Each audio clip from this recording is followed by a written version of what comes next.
Carrying a concealed firearm is not about feeling cool, powerful, or looking like the star of some action flick. It is about carrying the heaviest responsibility of your life right against your skin every single day. The difference between walking away safe and leaving in handcuffs can be no bigger than the twitch of a finger or the wrong word slipping out of your mouth. And here in 2025, with lawmakers tightening the screws and street encounters becoming more volatile, the stakes are higher than they have ever. Too many new carriers fall into the trap of treating their pistol like a charm, some kind of magic object that wards off evil. That illusion is why you see headlines about negligent discharges in grocery store lots, why lawyers grin every time someone racks a slide to sound intimidating, and why some people end up explaining their warning shot to a jury. Concealed carry is not a hobby, it's a survival discipline.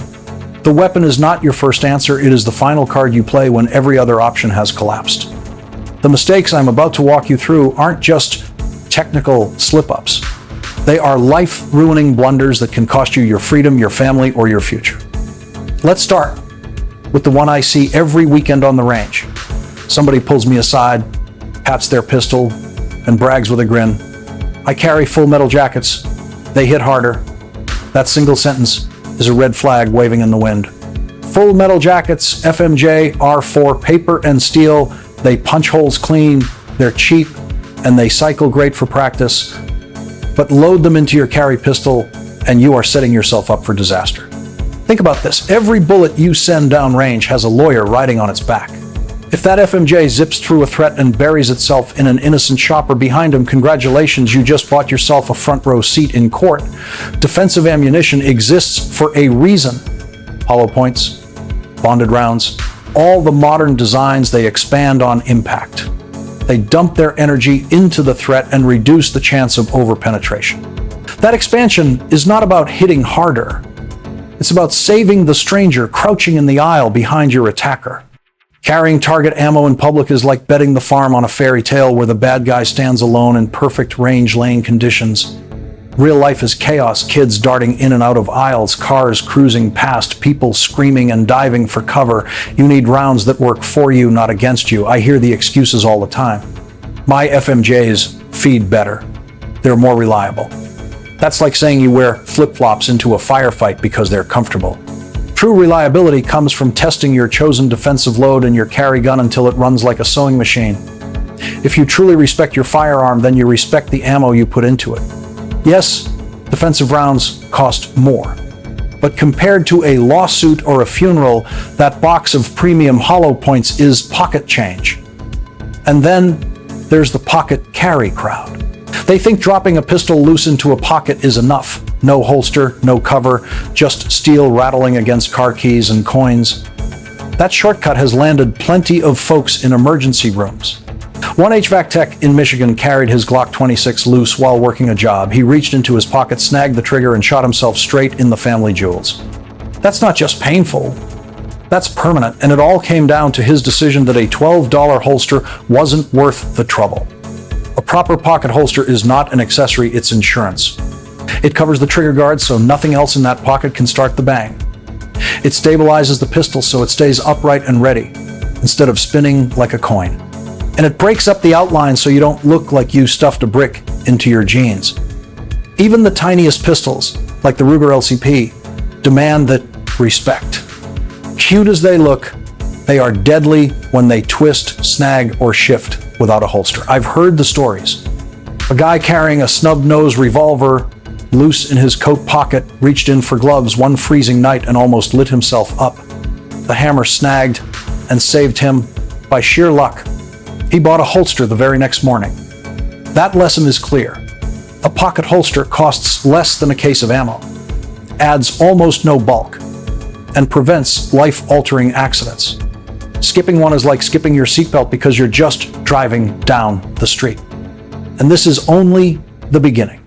Because the next mistake, one that turns more ordinary carriers into criminals than any other, is even deadlier.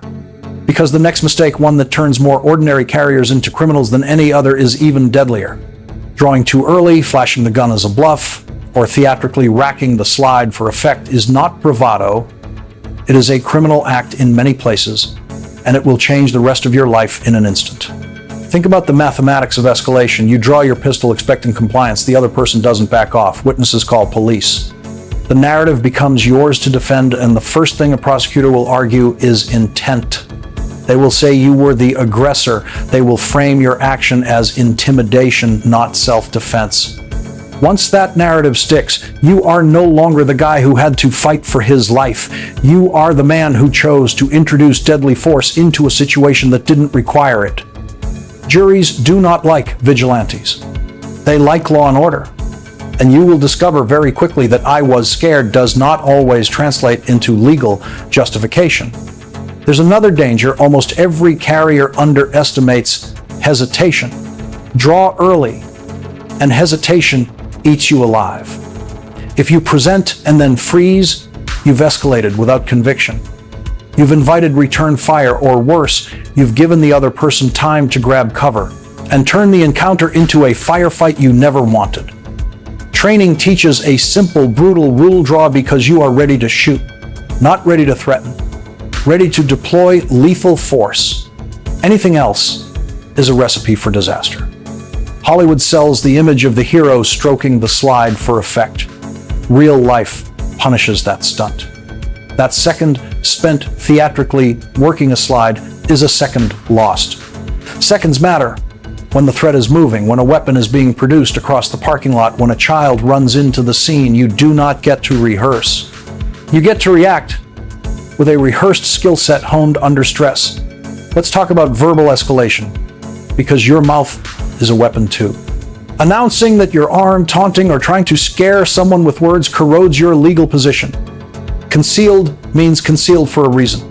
The element of surprise is one of your greatest assets. Reveal it, and you lose tactical advantage and legal credibility.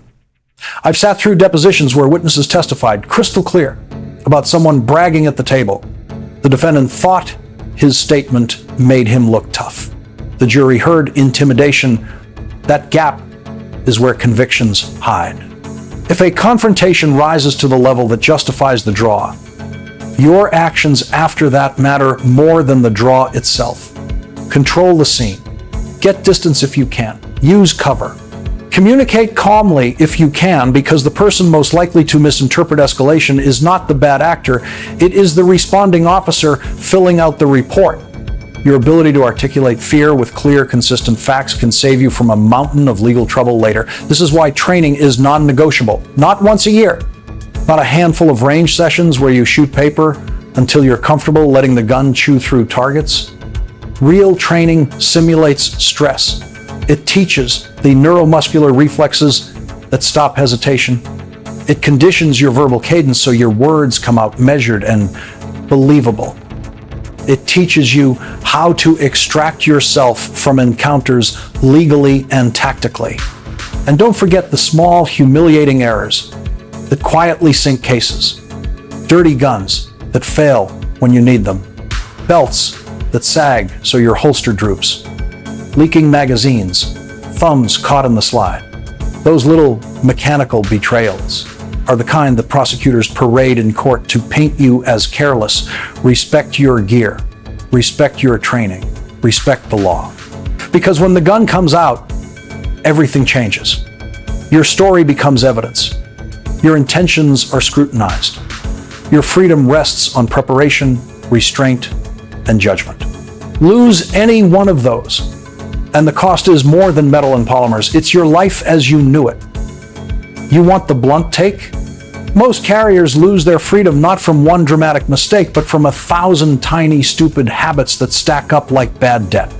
Neglect, laziness, and ego whisper into your ear until the day you need that pistol and it betrays you. Maintenance isn't optional. It is the baseline condition of lawful carry. A gun shoved into a pocket for months will collect lint, grime, and mystery lubricants that gum up the trigger, the slide, and the mag release. When you need a clean break between life and death, you want parts that move the way they were engineered to move. Training isn't a checkbox, it's an ongoing program. Shooting paper once a year at leisurely distances is hobby level. Real readiness comes from stress inoculation, dry fire under pressure, low light work, retention drills, and repetition until your hands remember while your brain panics. Adrenaline is a liar. It will make your vision tunnel, your hands shake, and your aim betray you unless you've practiced responses into your reflexes. Muscle memory is fragile. Practice it often. Here, choices matter more than brand loyalty. A wallet holster that sags or a cheap nylon belt that twists is a betrayal every time you bend, climb, or get surprised. Your holster must lock the pistol solidly in place and release cleanly when you draw. Your belt must hold the weight without folding. If your carry system flops, you're not carrying a weapon, you're wearing a liability. Think of it as a partnership. The gun provides capability, the kit provides control. Watch your mouth. Social media posts about your new rig are digital breadcrumbs for thieves and prosecutors. Pictures of your firearm, bragging about your loadout, or complaining about a neighbor with a quick snide comment, those are receipts. The internet has a memory longer than an old Marine in the desert. Keep your carry life private. The fewer people who know, the fewer witnesses who can be twisted into a prosecutorial story. Understand the law like it's a living thing that can bite. Deadly force has narrow teeth. You must be able to articulate why you reasonably believed your life or another person's life was in immediate peril. Vague fear and bruised pride don't cut it. Learn the legal standards where you live. Study Title 18 in the mindset of a juror. How will they hear your explanation? How will your words sound on a police report at 2 a.m? Train your verbal responses so they are calm, factual, and repeatable. Carry redundancy. That means training, legal education, and a plan for after action. After the shooting, you will be in shock. Evidence needs to be preserved, witnesses need to be identified, and your story needs to be consistent. Record the facts as soon as you are able. Contact counsel who understands USCCA style, defense, and crisis response. The days after an incident are a minefield. Don't walk it alone. Finally, cultivate humility. The bravado that makes for great online comments makes for bad courtroom testimony. Concealment is an advantage not because it is macho, but because it preserves options. Walking away is strength. Avoidance is often the path that keeps your record clean and your family intact. You've been handed the final truth. Carrying is a code of conduct, not a costume. Treat your gun like the dangerous, consequential tool it island.